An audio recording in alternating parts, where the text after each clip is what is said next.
So, was it just me, or was Aunt Sally sauced the entire time we were at Christmas dinner? Oh no. You noticed that too? Do you think the kids noticed? Oh, let's get into that.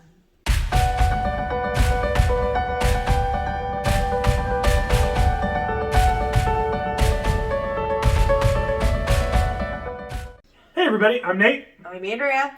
This is Marriage Monday on the Marriage by Design podcast. This is a show that we do every Monday where we talk about what the Bible says about marriage and God's design for marriage, as well as just some practical things that we can do as married couples to better pursue His design for our marriages. Right. So this month we've been talking about relationships with our families and navigating the holidays. And today we are getting into more practical and talking about struggles we may have with some dynamics in our families and how we approach that.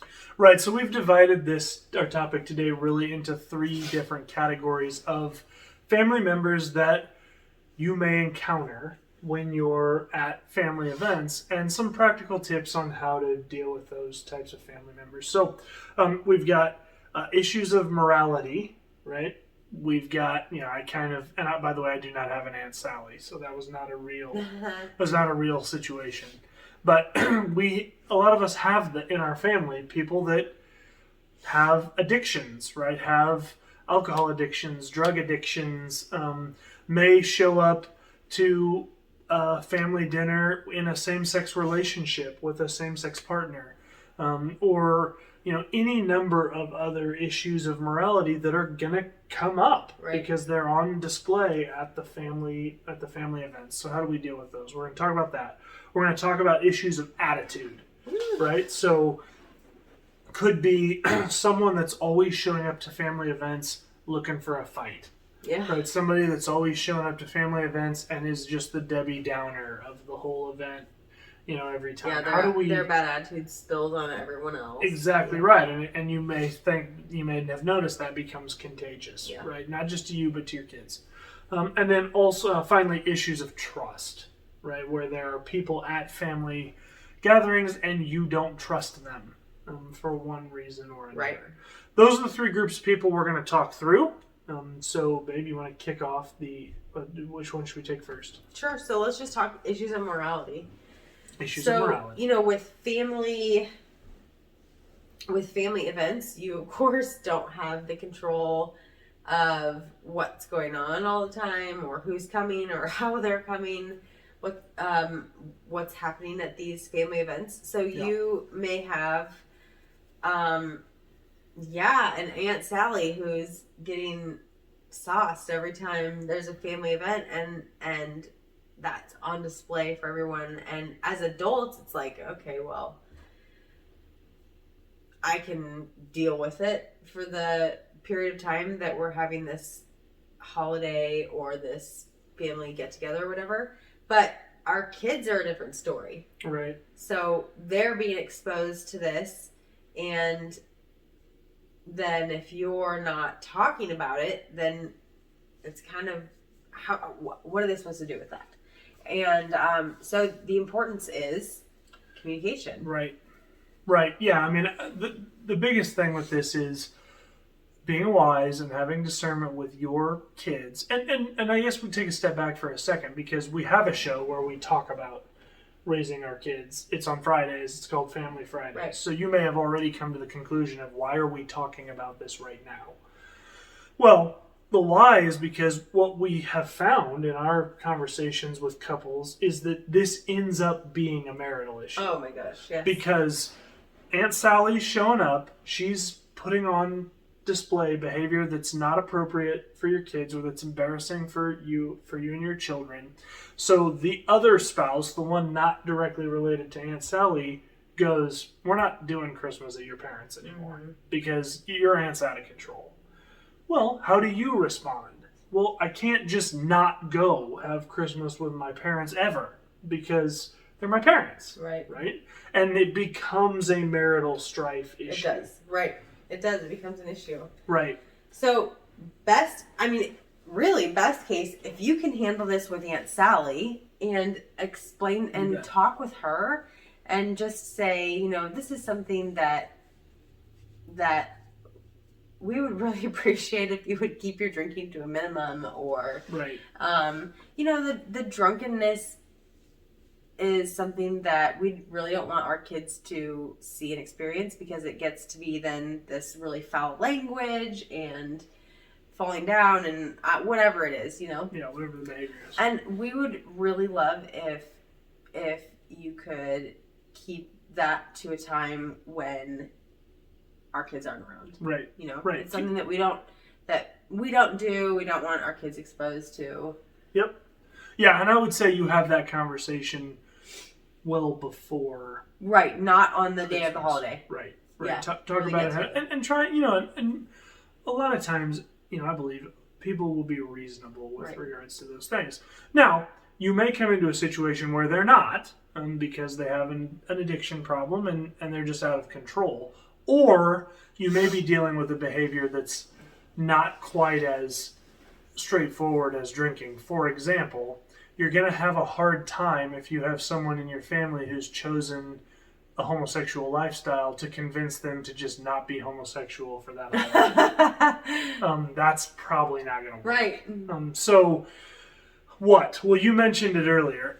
I really believe the key to this is more communication within your family, not less communication. Mm-hmm. The temptation is, okay, we've got Christmas, my brother's gay, and he's bringing his boyfriend, and let's just hope nothing happens, right? And the kids just assume it's his buddy from college or a guy he works with, and you try and do this minimizing whatever the elephant in the room is, right. And the real danger of that is two things. One, if you tell your kids nothing, then you're going to be a wreck all day, because you're constantly waiting for oh gosh, they're gonna hold hands. Oh gosh, this Aunt Sally's taking her first drink.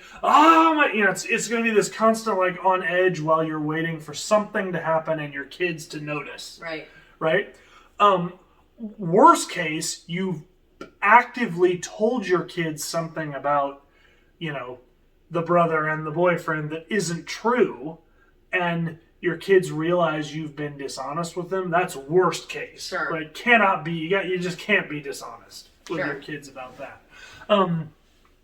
But the other side of that is, if you don't proactively talk about these things and your kids see something, right? So the two people kiss, or, Aunt Sally gets drunk again and does something silly, and you don't talk about it beforehand, your kids are going to interpret that as, this is something we just don't talk about. Yeah. And if they have questions or things they want to talk about, they're not going to bring it up because they're following suit. Right. Or maybe you would interpret it as things that are okay.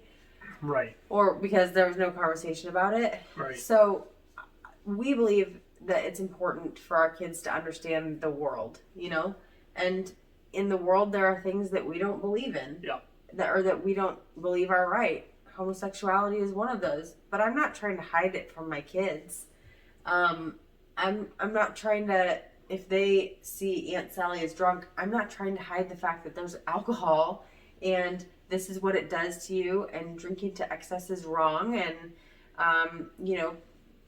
all these sorts of things. I'm not age appropriately trying to hide these things from my kids. It's good for them to know about those things out in the world and what we believe about them and why we believe those sorts of things about them. So having the conversation prior to the event opens a door of talking about these things exist, and this is what we believe, and this is where it's at in the Bible for why we believe that. And you may experience these at our family event, and this is how we're going to handle that. We're not going to walk up to Aunt Sally and say, Aunt Sally, you're drunk and that's so wrong, and here's in the Bible why, and, all that sort of thing. you know what we're going to do? We're going to love Aunt Sally. Right. And like we talked about in week, what was that, 2? 1 or 2? I don't remember. About peace and love being in week 2. That's great. Peace and love being so important as followers of Christ. We talked about Romans 13, that love trumps all. Love is the most important thing. So even if these people are doing things or have issues of morality that we don't agree with, we're gonna love them anyway. That's right. And we're gonna remind our children that we all struggle with issues of morality. Absolutely. That's what it means to be a sinful human being. And it's wrong of us to look at other people's sin issues as any greater than our own. Yep. Because that's not how the Lord looks at those things. And so, and the other thing I would top on that is really best if you can talk about these things well ahead of time. So there's a lot of time for them to process and think of questions they may have. Sure. And in particular, because then you don't have to point it at someone in your family. Right? So, for example, if you've spent time during the year with your age-appropriate children, which is in your discretion between you and the Lord, the Holy Spirit will lead you on that. But in an age-appropriate manner, if you've been proactive about talking about homosexuality, to use that as an example, then your kids are prepared when they show up to a family event and they put 2 and 2 together and realize it, or you talk about it shortly before the event. Hey, here's what you're going to see. And they're not like walking around the room staring at that individual because they're like, I've never seen someone like this. I mean, you know how kids are, right? Kids and people, they do stuff like that. And I don't even mean to do it. It's just like, wow, this has always been academic and now it's real. And, meanwhile, you're like sweating bullets because you can be embarrassing, right? So to be able to talk about that well ahead of time and have ongoing conversation about it is an important piece of this when it comes to issues of morality, so that our kids are equipped, because that is our job as parents, to equip them, that they're equipped to be able to understand, that makes me sad, that Aunt Sally is dealing with a sin issue in this area, but I love her because she's Aunt Sally. Right. And, it's embarrassing when she acts this way, but I know I've got sin. That's exactly right. I know I've got sin issues, and when I throw a tantrum or when I'm disobedient or disrespectful, that's embarrassing as well.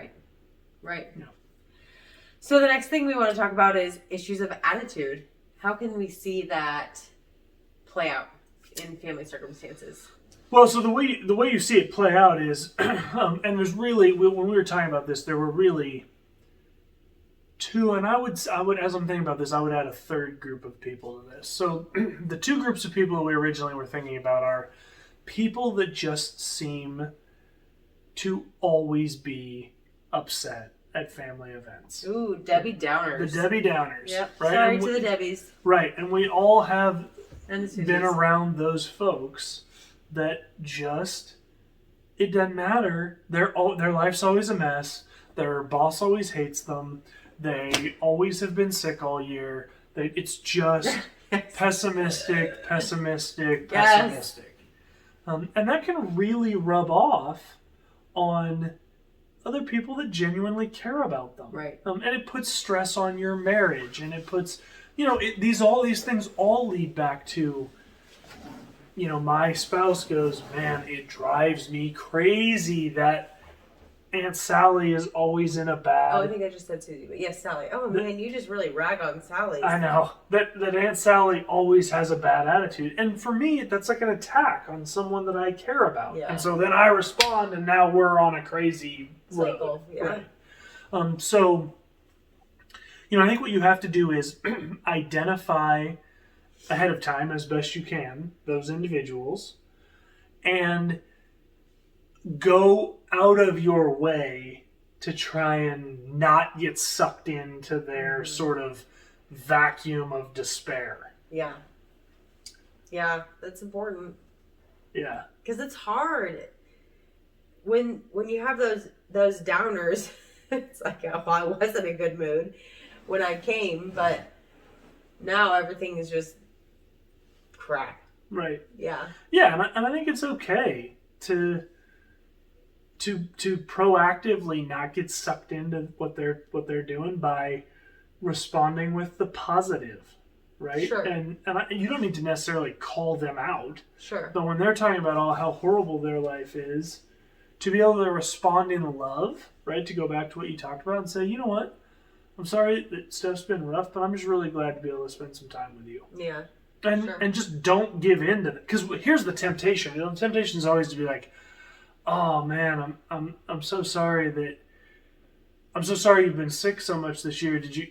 Were you able to get some good care from your doctor? Which of course then means that you've just given them license to now complain about their doctor and the insurance Sure. system and healthcare at large. Maybe right? just don't entertain that. Maybe just ask, hey, what's going well for you?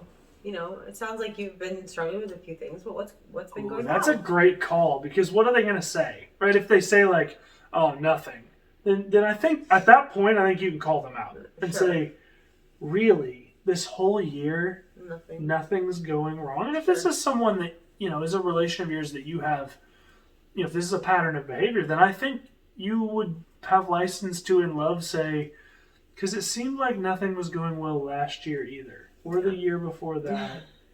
I mean, it's you know what I mean? Like I think it's okay to say so. If it's someone you care about, we should be helping to uplift that person and help them recognize you're always a downer. Sure. Stop. All right, so that's the Debbie Downers.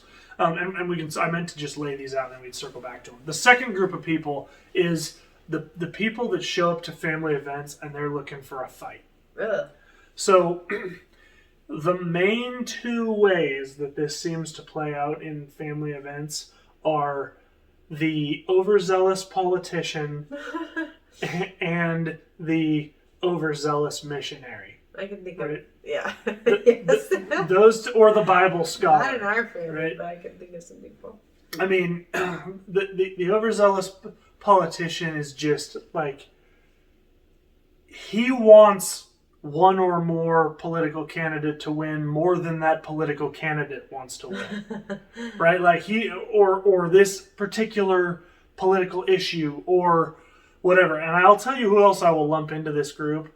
The conspiracy theorist. Oh my. Right? Yes. Where it's, seriously, Trump, you watch this video backwards in reverse upside down, he's a lizard man. Right? I mean, that person. And if you say like, oh, that's weird, then they're like jumping down your throat, right? About the lizard man thing. It's just, those folks really bring a hostile atmosphere. Yes, and they are usually looking to just attack. That's right. Yes. Yeah, there's no discussion a lot of times with in this particular group. And I'm not saying you can't have political discussions at family events. I would hope that you can, in love and with the idea of understanding, right? But I'm talking about the person that just, they start talking, and then when you go to start talking, they start talking louder, and they just want to fight about politics in this case, or religion is another big one, right? They want to, particularly if you have individuals in your family that have world shifting religion differences, right? And the primary one that we have dealt with in our circle of influence is where the couple that we're talking to, you are Christian and the family is some form of atheist. Yeah. Right? Where it's just, you're getting together for Christmas and they want to make a point to remind you that whatever about your beliefs, right? And and that's tough. It is. So how do you... It just goes back. I think it just goes back again to that communication piece way in advance. Yeah. Maybe it's... Can we use somebody other than Aunt Sally? No, I'm on Aunt Sally right now. Maybe it's Uncle Bob, who's that... Billy Bob, whatever. Who's that, politician type who just is constantly looking for a fight and looking to spill out all of his theories on everybody and all that sort of thing. Maybe the best thing to do is to call him up way ahead of the family event that you're going to be going to and just saying, hey, I just, I love you. Oh, thanks. Yep. I love you.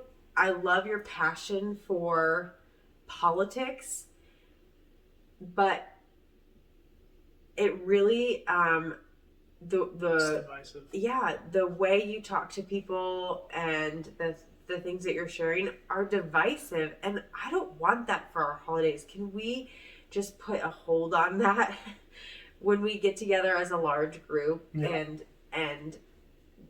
instead just choose to not talk politics, because it's just dividing us all, and that's not what we want. Right. And if he insists on it, then maybe you just cut your time short there and try to love him through that. But and if you can get other people on board with what you're doing, I mean, he's only going to talk to himself for so long before he just gives up, right? And so I think if this is something that's really divisive in your family, then to be able to talk to some of the other people and say, hey, I tried to talk to Uncle Billy Bob about this, and I'm not getting anywhere. So can we agree that if and when he brings these things up, that we're just going to say, you know what, we're not going to respond to that. Right. And he'll get it. Yeah. And then either he'll leave or he'll stop talking about it.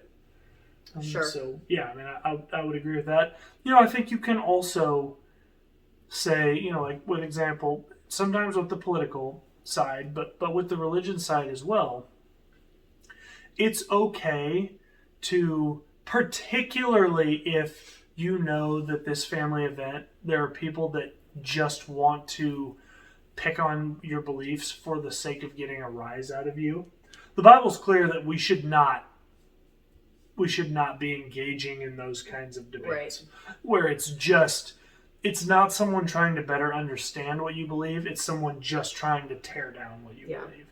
And so I think it's okay to look that person in the eye and say, you know what, you're not going to change my mind. I'm not interested in having a conversation with you about this, so don't bring it up again. And, again, what are they going to do? I guess they can follow you around the house and just keep yapping if they want to.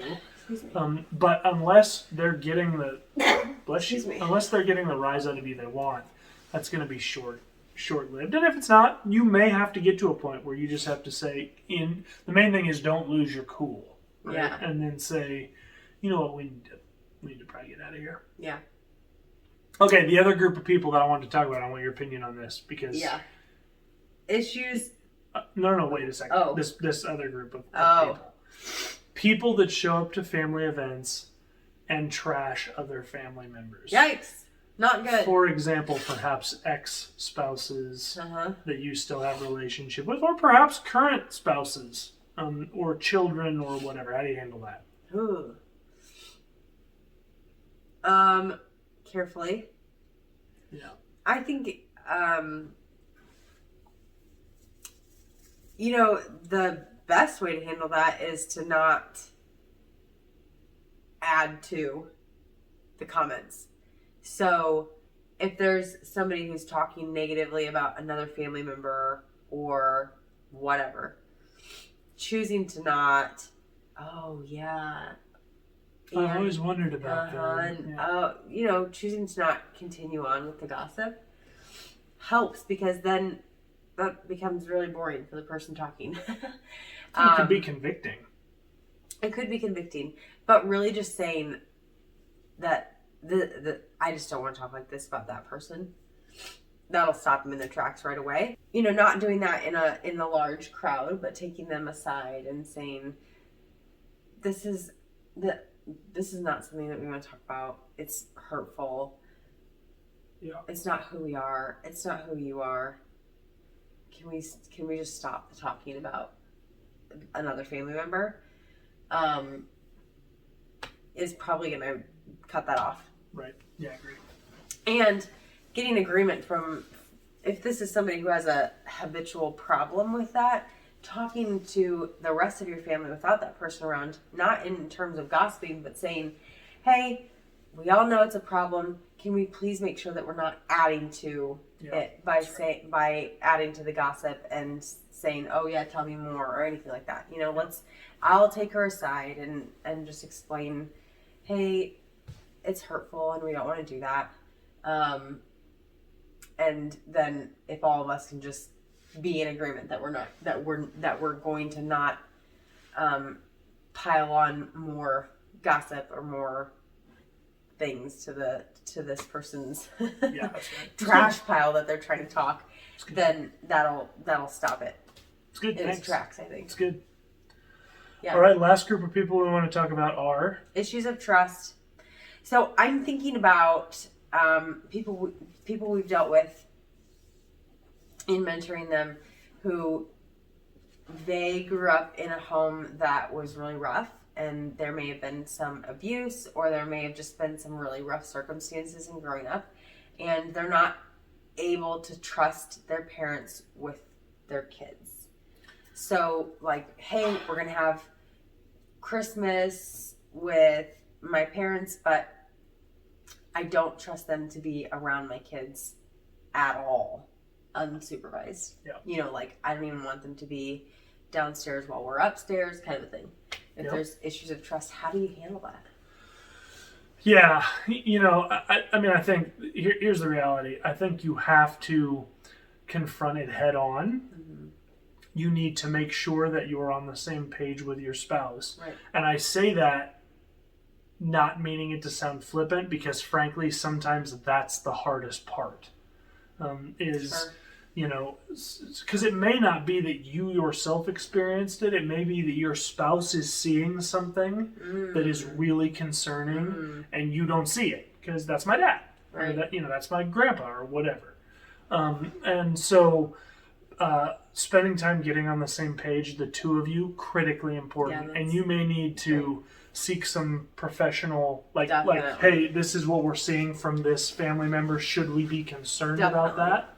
You may need to, talk with some mentor families of yours. I mean, there may be steps that need to be taken, so to get on the same page there. So there's that.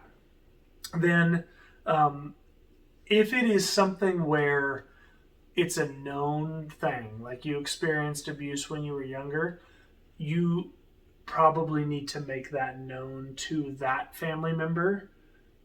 The expectation is that you are never alone with our children. Mm-hmm. Is that going to be a problem? If it is, then here's how we're going to proceed. We won't come, or whatever the case may be. Mm-hmm. I think that needs to be addressed. Yeah, right. And don't minimize either. So if you have experienced something that you feel like you can't trust your parents, or your spouse is seeing something, or whatever, don't minimize that and say they're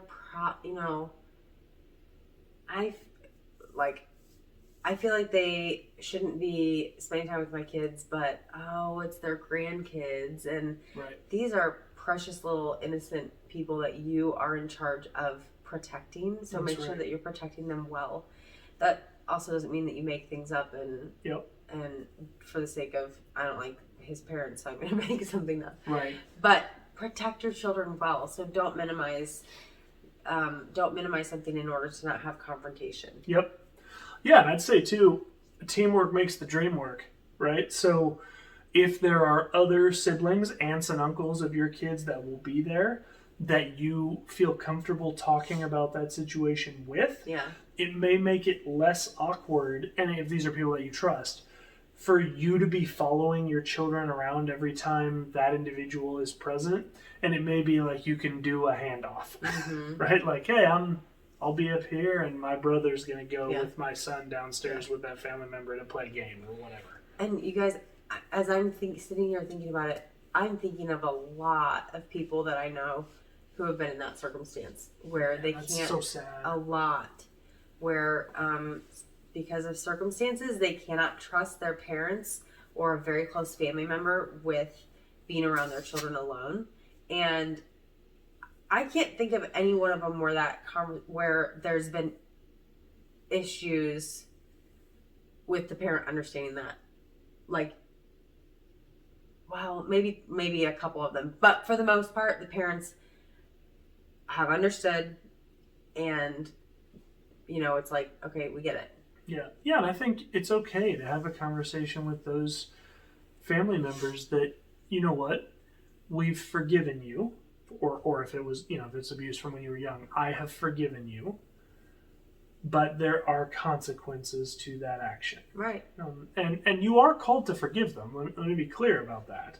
But forgiveness does not mean forgetting and 100% restoration of all privileges all the time. There are some transgressions that warrant ongoing consequences. Right. Not vindictive consequences, but just, you said it earlier, that's a precious son or daughter of God that's been placed in your in a stewardship relationship with you. Yeah. And so and that you're protecting. That's right. And protecting that innocence is crucial. Right. So yeah, tough conversations that you may need to have with family in order to kind of curb some of these issues at family events, but really important. Communication's always the key. Yeah, it is. To a lot of issues, and can be really transformative with hitting these issues head on. Yeah, that's right. That's right. Yeah. Anything else, babe, for issues of trust? No, nothing I can think of. All right, guys. Well, I hope that answered maybe some questions you had about what do I do when there are family members in my family with certain special circumstances. Love to have your comments down below. As always, if you're listening on podcast, pop over to our Facebook page, Marriage by Design Podcast, and let us know what you think on the link there. But guys, we love having you join us. Thanks for being with us for another month. We will be having starting a new topic next week on Marriage Monday, so we'll have that for you then. Until then, we got Tuesday, Wednesday, and then Thursday this week. Huge announcement as for the future of the show. And you already know I told you Marriage Monday a week from now, so you know we're not calling it quits. No, we're not. And then we will have a top 5 on Family Friday. Yeah. On Friday as well. So thanks, guys, for joining us. Appreciate it. And remember, God is for your marriage.